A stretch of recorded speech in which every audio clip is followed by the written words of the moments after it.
Hello. हाँ दोस्तों, नमस्ते। 2 दिन के बाद आपके से फिर मुखातिब हो रहे हैं। कक्षा 12 की हिंदी अनिवार्य सत्र 2021-22 की आरोह भाग 2 के पहले पाठ हरिवंश राय बच्चन के द्वारा रचित आत्म परिचय नामक कविता को लेकर। अब इस कविता का जो वाचन था वो हमने चूंकि पहले किया था, एक व्याख्या इसकी कर चुके हैं। फिर भी एक दो साथियों की डिमांड थी कि दोबारा से इसकी व्याख्या की जाए, तो लिहाजा उनकी डिमांड या उनके मार्गदर्शन पर और गौर करते हुए हम इसकी व्याख्या पुनः करेंगे। अभी आज हम आपके समक्ष प्रस्तुत कर रहे हैं इसकी पाठ्य पुस्तक के जो प्रश्नोत्तर हैं वो प्रश्नोत्तर। क्या करेंगे? पाठ्य पुस्तक के जो प्रश्नोत्तर हैं वो उन प्रश्नोत्तरों पर हम आपके साथ बात करेंगे।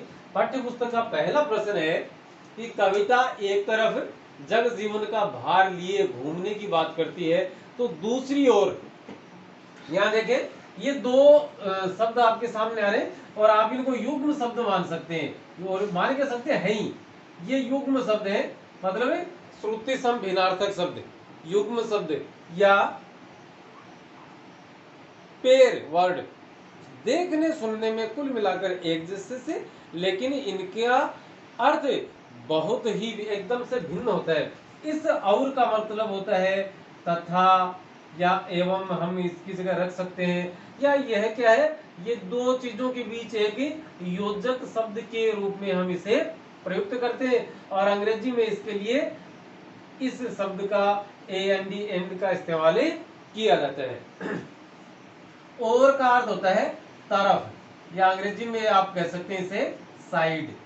देखें, आप 12वीं क्लास के जो बच्चे इसे देख रहे हैं, उस उम्र के बच्चे अमूमन तौर पर क्रिकेट नाम का जो खेल है उस खेल में अभिरुचि रखते हैं, वो रुचि रखते हैं इसमें, वो रुचि रखते हैं, तो कुछ खिलाड़ियों के नाम भी जानते होंगे। अब यहां देखें, हम लिखते हैं कि कोहली और धोनी, कोहली और धोनी भारत की ओर से खेलते हैं। ये अर्थ स्पष्ट करने के लिए ये वाक्य पर्याप्त है। आप इसके जैसे और भी शब्दों का इस्तेमाल कर सकते हैं। देखिए, कोहली और धोनी, तो इस और की जगह हम दूसरा शब्द लगा सकते हैं, कोहली तथा धोनी, कोहली एवं धोनी, कोहली एंड धोनी। और भारत की तरफ से या भारत की साइड से कहते हैं कि अंतरराष्ट्रीय क्रिकेट में टीमें बनती है, भारत की जो टीम है उसमें ये लोग खेलते हैं। तो और का दोनों का जो अंतर है वो आप समझ गए होंगे शायद। तो कविता एक तरफ जग जीवन का भार लिए घूमने की बात करती है, और दूसरी तरफ या दूसरी ओर मैं न जग का ध्यान किया करता हूं। इस विपरीत से लगते इन कथनों का आशय क्या है? इस कथन का आशय, इनका अर्थ हमने यहाँ लिखने का अपनी तरफ से उत्तर जमाने का प्रयास किया है। बाकी आपके कक्षा अध्यापक, विषय अध्यापक भी आपको कक्षा में बताएंगे। मुझे लगता है कि ये कुल मिलाकर ठीक ठाक है। आप इसमें जो परीक्षक जो पूछना चाहता है वहां पहुंच रहे हैं। दो बातें हैं, जग जीवन का भार लिए घूमना, और दूसरा नए जग का ध्यान किया करता हूं। मैं नए जग का ध्यान किया करता हूं। एक तो जग जीवन का भार लिए घूमता हूं और जग जीवन का ध्यान भी नहीं करता हूं। तो ये दोनों जो कथन है ये आपस में देखने पर उल्टे लग रहे हैं। इन कथनों के बारे में आपकी क्या राय है? वो राय परीक्षक जानना चाहते हैं। देखिए क्या कहते हैं कि जग जीवन का भार लेने से कवि का आशय है कि वह सांसारिक दायित्वों का निर्वहन कर रहा है। मतलब सांसारिक जो जिम्मेदार, दायित्व करता है जिम्मेदारी, जो जिम्मेदारियां हैं उनको निभा रहा है। उनको क्या कर रहा है? उनका निर्वहन कर रहा है, उनको निभा रहा है, उनसे विमुक्त नहीं है, उनसे विमुख नहीं है, निर्वहन कर रहा है। वह आम आदमी से अलग नहीं है, जैसे आप, मैं या हमारे जैसे और लोग हैं, हमारे घर वाले हैं, उनकी तरह से वो भी, और कभी भी हमारी तरह से एक सामान्य मनुष्य के रूप में है। वह सांसारिक सुख दुख, लाभ हानि आदि को झेलते हुए या वहन करते हुए अपना जीवन व्यतीत कर रहा है। वहीं ये तो पहले की बात आ गई कि जग जीवन का भार लिए फिरता हूं। बात समझ में आई कि जग जीवन का भार लेने से कवि का आशय है कि वह सांसारिक दायित्वों का निर्वहन कर रहा है अथवा सांसारिक दायित्वों को निभा रहा है। वह आम आदमी से अलग नहीं है। वह सांसारिक सुख दुख, लाभ हानि आदि को झेलते हुए जीवन व्यतीत कर रहा है। पहले प्रश्न का जवाब आप ये देंगे। पहली पंक्ति का जो अर्थ है वो है यह है। दूसरी का अर्थ देखें कि मैं न जग का ध्यान किया करता हूं, वहीं दूसरी तरफ यहाँ नुक्ता, कवि कहता है कि वह संसार की ओर ध्यान नहीं देता है। उसने कहा कि मैं संसार की तरफ ध्यान नहीं देता। किन चीजों पर ध्यान नहीं देता वो देखें। यहाँ कवि सांसारिक दायित्वों से विमुख नहीं है। यहाँ बात आ गई कि सांसारिक दायित्वों का क्या कर रहा है, निर्वहन कर रहा है। इसका मतलब उनसे विमुख नहीं है, वरन अपितु वह तो समाज या संसार की निरर्थक, निरर्थक का अर्थ होता है सारहीन या अर्थहीन, जिनका कोई अर्थ नहीं निकले, ऐसी बातों का, निरर्थक बातों की अनदेखी करके केवल प्रेम पर अपना ध्यान केंद्रित रखने की बात कहता है। आप कविता की व्याख्या का वाला भाग देखेंगे तो ये और जोरदार बढ़िया तरीके से आपकी समझ में आएगा कि वह सामाजिक दायित्वों से विमुख नहीं है, वरन वह तो समाज या संसार की निरर्थक या अर्थहीन बातों की अनदेखी, नेग्लेक्ट, इग्नोर करके केवल प्रेम पर अपना ध्यान केंद्रित रखने की बात कहता है। सामान्य मनुष्य सामाजिक बाधाओं, बंधनों और परंपराओं के कारण कुछ अलग नहीं कर पाते हैं। या सामान्य जो मनुष्य है, आम आदमी है, वह समाज की बाधाएं हैं, बंधन है या परंपराएं हैं और उन परंपराओं के निर्वहन के कारण से कुछ अलग नहीं कर पाता है। कवि इन बाधाओं या इन परंपराओं या इन बंधनों की परवाह नहीं करता है कि लोग क्या कहेंगे। सबसे बड़ा रोग क्या कहेंगे लोग, ये एक वाक्यांश चलता है कि हम कोई काम करते तो मन में आता है कि यार लोग के कसी, दुनिया के कसी, दुनिया के गोली मारो, थारे जच की बात है, काम चालू कर दो। बस वो सबसे मतलब आपकी जीत उसी दिन तय हो जाती है जब आपने समाज की परवाह किए बगैर कोई अच्छा कार्य करना शुरू कर दिया है। तो सामाजिक परंपराओं की परवाह नहीं करता है।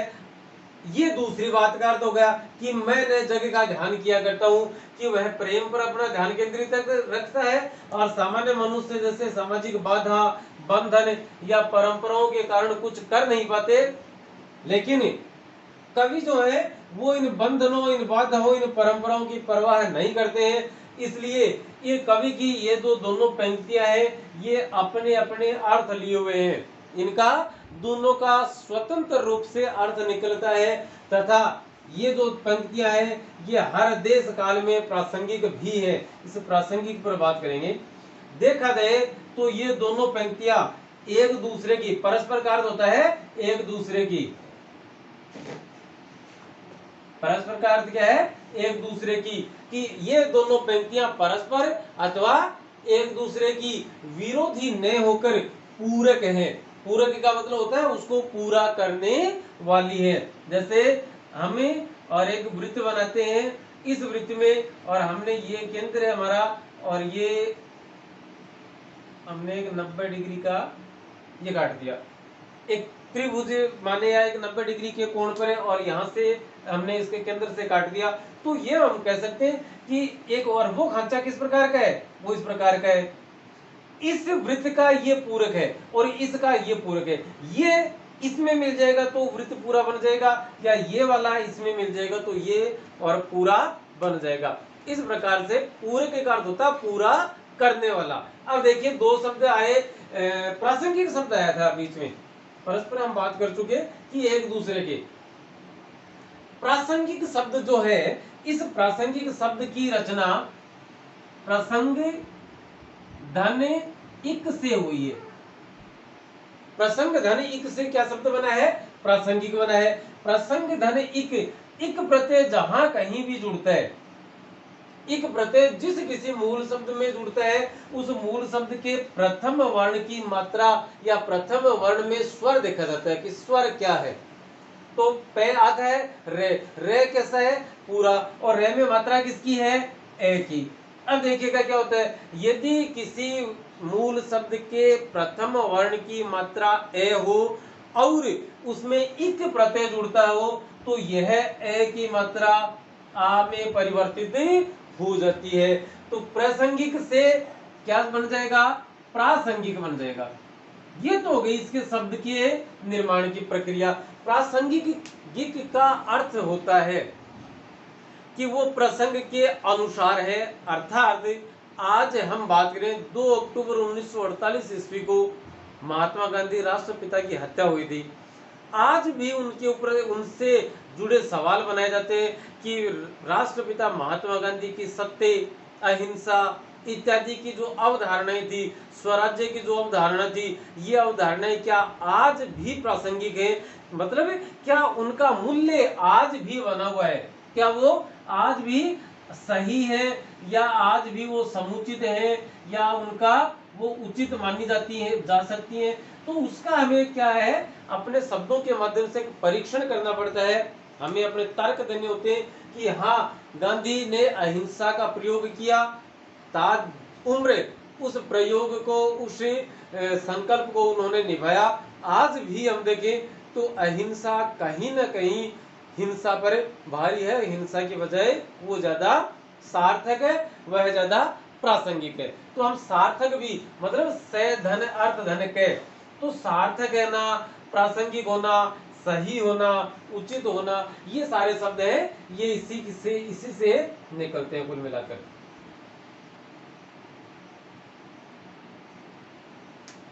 तो वे हर देश काल में प्रासंगिक भी होते हैं।